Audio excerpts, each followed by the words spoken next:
Avant que la vidéo ne commence, n'hésite pas à la liker, à la commenter, à t'abonner à la chaîne si ce n'est pas encore fait, en activant la cloche de notification. Et sur ce, bonne vidéo. Et yo tout le monde, c'est Bakou, j'espère que vous allez bien. Moi ça va super. Petit aparté, j'ai lancé le premier live tout à l'heure, ça s'est plutôt bien passé. Et ceux qui étaient là sauront pourquoi ça s'est un peu aussi mal passé. Voilà. Donc aujourd'hui, petite vidéo de story time. Le jour où j'ai dû trouver un nouveau nom pour mon chat parce qu'il avait changé de sexe.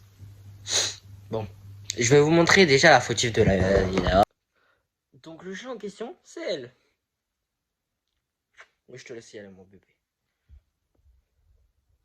Donc, genre le sexe, en fait, c'est un peu putaclic, mais c'est pas grave.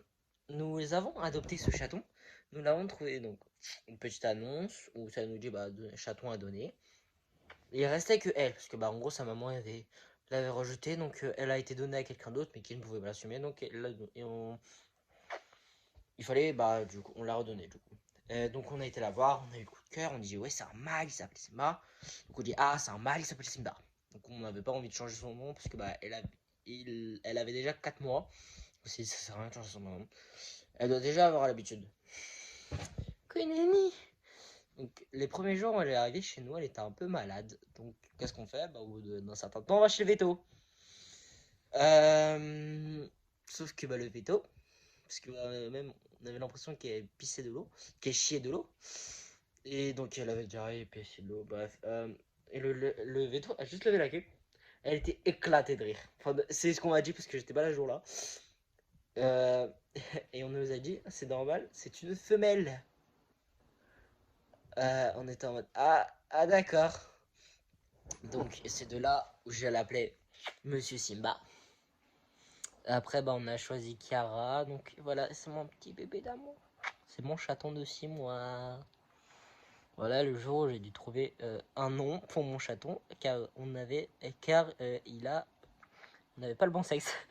Donc maintenant, je vais regarder vos story time sur le serveur. Donc je crois qu'il y en a 2.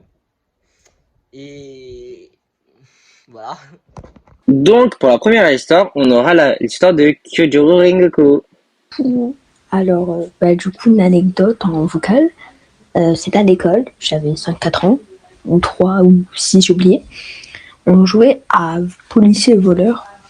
Moi, j'étais la voleuse. Au bout d'un moment, il me rattrape. Et voilà. Et du coup, il me dit tu peux plus partir, avec une voix d'homme bizarre. Et puis ensuite, là, je cavale comme jamais. Et puis ensuite, là, il me rattrape. Et là, il veut m'embrasser, frère, c'est un malade. Et là, ensuite, il cavale. Mais cavale, c'était épique. Et voilà. Et du coup, dans ta vidéo, je sais pas si tu pourrais la mettre, mais si tu la mets, tu seras... J'espère que tu aimais pas, quoi. Si, je la mets, t'inquiète. Les gens viennent de bizarre depuis un jeune âge, dis donc. Donc, les gens deviennent bizarres à un jeune âge. Voilà. Donc là, c'est l'histoire de Kyojuro. Et maintenant, je vais vous raconter l'histoire de Flamiao, mon ami. Donc, elle me dit, en gros, on était avec Big Somo, Black 82 et ma sœur, dans un trampoline. Et en mode, on sautait, j'ai pris le rebond du saut de ma sœur. Et tu vois, les espèces de ressorts dans les trampolines, je me suis ouverte le pied en tombant dessus, j'ai toujours une cicatrice au pied. Oh, mais j'en ai marre, mais franchement, tu peux pas faire des trucs normaux comme tout le monde. Même si la vidéo fut courte, j'espère qu'elle vous aura quand même plu. Si c'est le cas, lâchez le pouce bleu, abonnez-vous, faites la totale et sur ce, tchuss!